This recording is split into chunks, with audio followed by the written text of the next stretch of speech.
Hello दोस्तों, Sidra science academy में आपका स्वागत है। तो दोस्तों, हम इस वीडियो में समझेंगे प्रश्नावली 1.3 के प्रश्न नंबर 3 को। ठीक है दोस्तों, तो देखिए प्रश्न क्या कहता है। चलो शुरू करते हैं।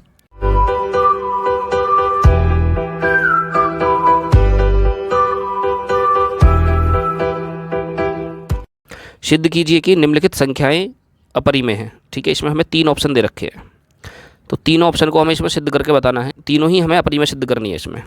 ठीक है ना। और इसमें जो ये क्वेश्चन है ना, क्वेश्चन नंबर 3, ये बहुत ज़्यादा इंपॉर्टेंट है।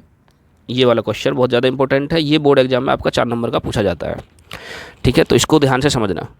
तो चलिए शुरू करते हैं। सबसे पहले पॉइंट को हल करते हैं, सॉल्यूशन समझते हैं सबसे पहले पॉइंट नंबर 1 का। ठीक है, पॉइंट नंबर 1 का। तो जो भी आपको संख्या दे रखी हो, ये दे रखी हो, चाहे ये दे रखी हो या तीसरी वाली दे रखी हो, या आपने क्वेश्चन नंबर 2 तो देख ही लिया होगा। क्वेश्चन नंबर 2 में भी मैंने आपको इसी तरह के क्वेश्चन कराए थे, तो उसमें ये सेम प्रोसेस है। ठीक है ना। ये थोड़े थ्योरिकल क्वेश्चन होते हैं, हमें इसमें थोड़ी लाइन लिखनी पड़ती है हिंदी की।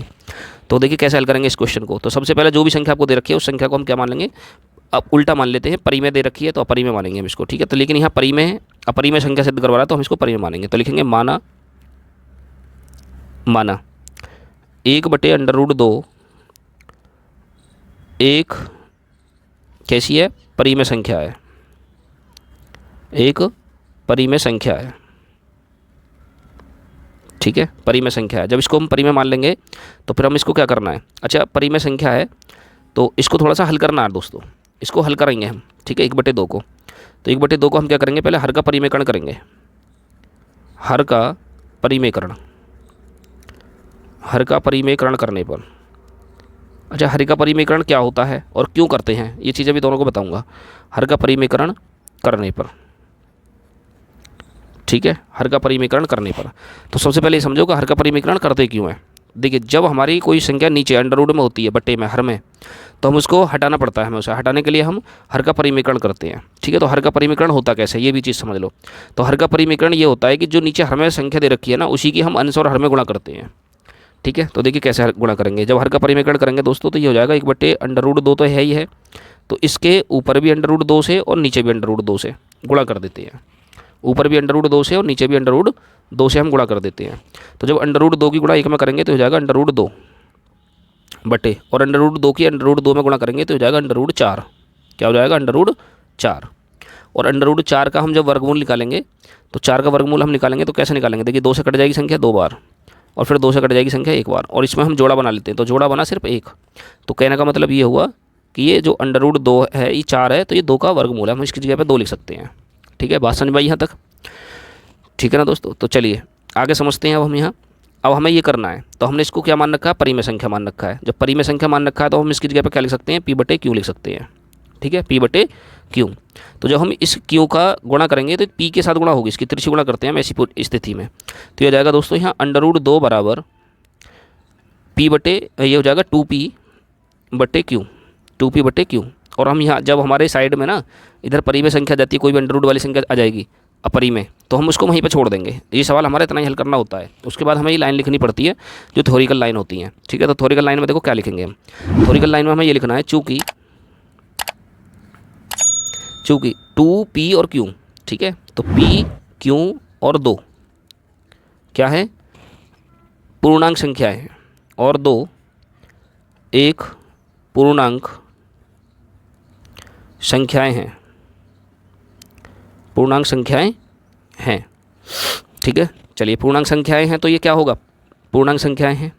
और हम ये भी जानते हैं कि 2 पूर्णांकों का जो भागफल होता है दोस्तों, वो क्या होता है, परिमेय होता है। पूर्णांक है तथा हम जानते हैं कि 2 पूर्णांकों, ठीक है, यदि आपको नहीं पता है तो मैं समझाऊंगा, वीडियो को स्किप मत करना और समझना ध्यान से। 2 पूर्णांकों का गुणनफल, गुणनफल नहीं है यहाँ दोस्तों, गुणनफल भी और भागफल है। भागफल हम लिखेंगे यहाँ, भागफल ये ग है। ठीक है, भागफल कैसा होता है, परिमेय होता है। भागफल परिमेय होता है, परिमेय होता है। इसलिए जब ये हमारा पूरा परिमेय हो गया तो ये बराबर दर्शा रहा है यहाँ, बराबर का चिन्ह, तो बराबर का मतलब ये परिमेय तभी होगा जब ये भी परिमेय होगा। ठीक है, तो हम लिखेंगे यहाँ इसलिए, ठीक है, अंडर रूट 2 भी एक क्या होगी, परिमेय संख्या होगी, परिमेय संख्या होगी। ठीक है, जबकि ये परिमेय नहीं है, ये हमने उल्टा मान रखा है। ठीक है, तो हम कह सकते हैं अतः हमारी विरोधाभास अवधारणा से सिद्ध हुआ कि कौन सा, 1/√2 एक क्या है, एक अपरिमेय संख्या है, एक अपरिमेय संख्या है। ठीक है दोस्तों। अच्छा, अब आपको एक चीज़ समझ में आई होगी यहाँ कि दो पूर्णांकों का जो भागफल है वो परिमेय क्यों होता है। ठीक है, तो मैं आपको एक चीज़ समझाता हूँ, यहाँ ज़रा ध्यान से समझना, बेसिक में है। देखिए, हमारे पास कोई परिमेय संख्या है, कोई भी परिमेय अपरिमेय तो मैंने सब आपको फर्स्ट वीडियो में समझा ही रखे हैं। ठीक है, वहाँ से आपने सब समझ ही लिए होंगे। तो जब कोई भी हमारे पास परिमेय संख्या होती है और हम उसमें परिमेय संख्या में 1 सेकेंड रुकना जरा, 1 मिनट। तो अब समझिए दोस्तों, देखिए परिमेय है। ठीक है, हम कोई परिमेय संख्या के साथ किसी भी गुणा करें, चाहे उसमें हम किसी संख्या से भाग कर दें, चाहे उसमें हम किसी संख्या जोड़ दें या घटा दें। ठीक है दोस्तों, तो उसकी जो संख्या होगी वो परिमेय ही हमें मिलती है। ठीक है ना, पहली परिमेय संख्या है और उसमें हम गुणा कर रहे हैं किससे, परिमेय संख्या से, तो हमें कैसी मिलेगी, वो हमें परिमेय संख्या ही मिलेगी।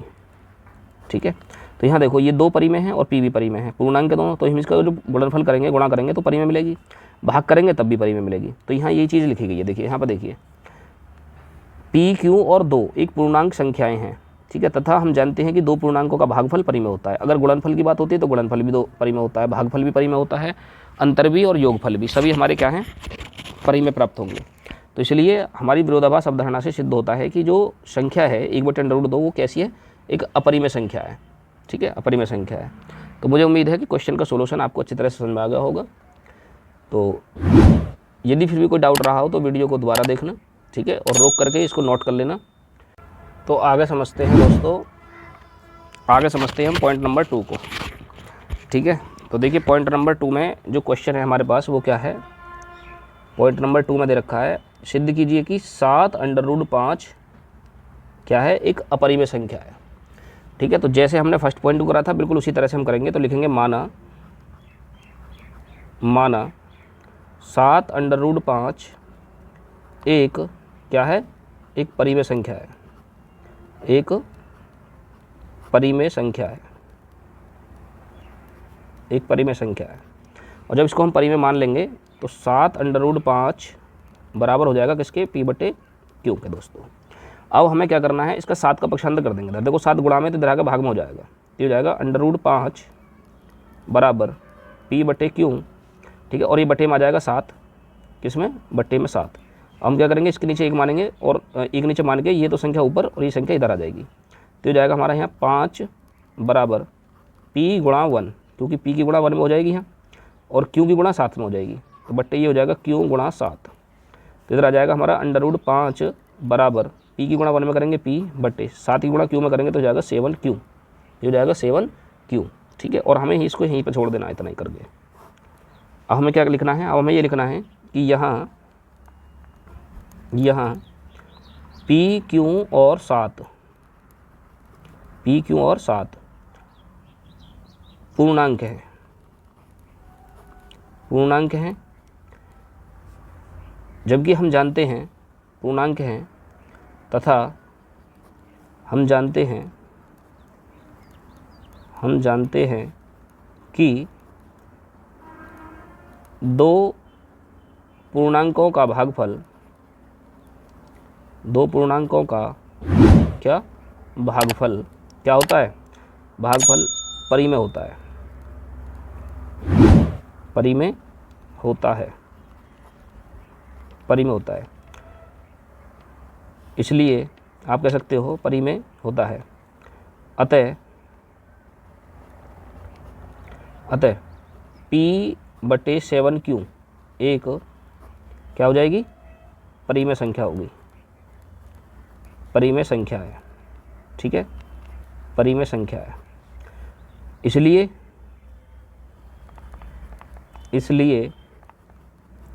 √5 एक परिमेय संख्या होगी, एक परिमेय संख्या होगी। ठीक है दोस्तों, ये कंटेंट आपको लिखना पड़ेगा इतना। ठीक है, किसी तरह से चाहे तो इसे याद करके लिख लो, चाहे बनाना सीख लो। कोई समस्या आए तो मुझे कमेंट करके बताओ, फिर मैं आपको उस चीज़ को समझाऊंगा अच्छी तरह से। तो उसमें कुछ नहीं लिखना होता है, हमें सबसे पहले सामने वाली संख्या देखनी होती है। तो जो भी इसमें दे रखे हैं उनको सभी को लिख दो, और पूर्णांक हैं ये तो हम जानते ही हैं, और जब पूर्णांक हैं तो उनका जो भागफल होगा वो परिमेय प्राप्त होगा। ठीक है, ये हमको अभी मैंने आपको पिछले सवाल में, पहले सवाल में समझाया है। तो जब ये भाग जब परिमेय होगा तो ये भी परिमेय होगा, क्योंकि ये जो बराबर का चिन्ह होता है यही हमें इस चीज़ का बोध कराता है कि दोनों संख्या हमारी बराबर हैं। ठीक है, ये परिमेय है तो ये भी परिमेय होगी, ये परिमेय है तो ये भी परिमेय होगी। तो जब इसको हमने परिमेय सिद्ध कर दिया तो ये भी परिमेय होगी। और जबकि हम जानते हैं कि √5 एक अपरिमेय संख्या होती है। ठीक है, तो हम क्या लिखेंगे, अतः हमारी विरोधाभास अवधारणा से सिद्ध हुआ कि 7√5 एक क्या है, एक अपरिमेय संख्या है, एक अपरिमेय संख्या है। ठीक है दोस्तों, तो मुझे उम्मीद है ये क्वेश्चन भी आपको अच्छी तरह से समझ में आ गया होगा। ठीक है, स्क्रीनशॉट ले लो और इसको नोट कर लो दोस्तों। तो हम समझते हैं पॉइंट नंबर 3 को, जो बहुत ही ज़्यादा मोस्ट इंपॉर्टेंट है, बोर्ड में 4 नंबर का क्वेश्चन पूछा जाता है। ठीक है, तो वीडियो को स्किप मत करना, पूरा देखना, एकदम से बेहतरीन समझ में आएगा, ये मेरी गारंटी है। तो देखिए दोस्तों, क्वेश्चन नंबर 3 है हमारे पास में, 6 + √2 को सिद्ध करना है, यह परिमेय है। तो कोई परेशानी नहीं है, जैसे हमने दोनों पॉइंट को हमने करा है, ये 3rd पॉइंट भी इसी तरह से होगा। तो हम सबसे पहले मान लेते हैं, माना 6 + √2 एक क्या है, एक परिमेय संख्या है, एक परिमेय संख्या है। ठीक है, क्या है, एक परिमेय संख्या है। जब हमने इसको परिमेय मान लिया तो हम क्या करेंगे, इसको 6 + √2 बराबर हम कर लेंगे इसको P/Q के। तो जब P/Q के मानेंगे तो इसका 6 का हम पक्षांतर करेंगे इधर, तो ये बचेगा √2 बराबर P/Q, और पक्षांतर करेंगे इधर 6 का, तो हो जाएगा -6, क्योंकि चिन्ह बदलता है पक्षांतर करने पे। तो इसके नीचे हम एक मानेंगे यहाँ, तो हो जाएगा हमारे पास में √2 बराबर P/Q, सॉरी Q का एलसीएम लेंगे हम इधर, तो हो जाएगा -6Q। ठीक है, और ये बटे में बचेगा Q इतना, और इसको हम यहीं पे छोड़ देंगे, इस सवाल यहीं पर हल हो जाएगा। जब भी इधर कोई हमारी अंडर वाली संख्या शेष बचे तो हम समझ लो वहीं पर हमें छोड़ना है वो। तो यहाँ पर √2 बचा है। ठीक है, तो हमारा यहीं तक हल करना है। अब उसके बाद हमें लिखना है यहाँ पे, यहाँ P, Q व 6। ठीक है, एक क्या है, एक पूर्णांक है तथा 2 पूर्णांकों का अंतर कह दो या भागफल कह दो। ठीक है, अंतर भी कह सकते हो यहाँ, भागफल भी, तथा 2 पूर्णांकों का भागफल कैसा होता है, परिमेय होता है। ठीक है दोस्तों, परिमेय होता है। अब जब परिमेय है तो हम कह सकते हैं, इसलिए P - 6Q/Q एक क्या होगी, एक परिमेय संख्या होगी, एक परिमेय संख्या है, एक परिमेय संख्या है। ठीक है, अब आगे हमें क्या करना है, जब ये परिमेय संख्या है तथा इसी आधार पर हमें देखना है कि √2 भी एक क्या होगी, एक परिमेय संख्या होगी, एक परिमेय संख्या होगी। ठीक है दोस्तों, ये भी एक हमारी क्या होगी, परिमेय संख्या होगी। अच्छा, जबकि हम जानते हैं कि √2 जो है वो हमारी एक परिमेय संख्या नहीं होती। तो हमने जो माना था ना ऊपर यहाँ पे, तो ये हमने माना था उल्टा। ठीक है, तो यहाँ पे जो माना था हमने, तो ये परिमेय संख्या माना था, तो ये जबकि हमारी परिमेय संख्या नहीं है, तो हम क्या करेंगे, अतः हमारी विरोधाभास अवधारणा से हमें लिखना है यहाँ पे, अतः हमारी विरोधाभास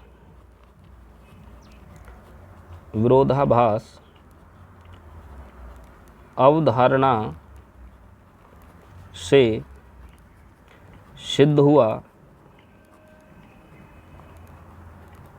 कि कौन सा 6 + √2 एक कैसा है, एक अपरिमेय संख्या है, एक अपरिमेय संख्या है। ठीक है दोस्तों, तो इस तरह से ये भी क्वेश्चन हमारा हल हो गया। ठीक है ना, इसका भी स्क्रीनशॉट ले लो और नोट कर लो इस क्वेश्चन को। ठीक है दोस्तों, ये क्वेश्चन हमारा बोर्ड की नज़र से बहुत ही ज़्यादा मोस्ट इम्पोर्टेंट है। तो जो बच्चे बोर्ड एग्ज़ाम की तैयारी कर रहे हैं, इस पर 2025 लिख लेना, ये क्वेश्चन बोर्ड में ज़रूर आएगा। तो मुझे उम्मीद है कि क्वेश्चन भी सोल्यूशन आपको अच्छी तरह से समझ में आ गया होगा। दोस्तों, वीडियो अच्छी लगी हो तो वीडियो को लाइक कर देना। यदि आप हमारे चैनल पर नए हैं तो चैनल को भी सब्सक्राइब कर लेना दोस्तों। तो तब तक के लिए धन्यवाद, मिलते हैं हम नेक्स्ट वीडियो में। ठीक है दोस्तों।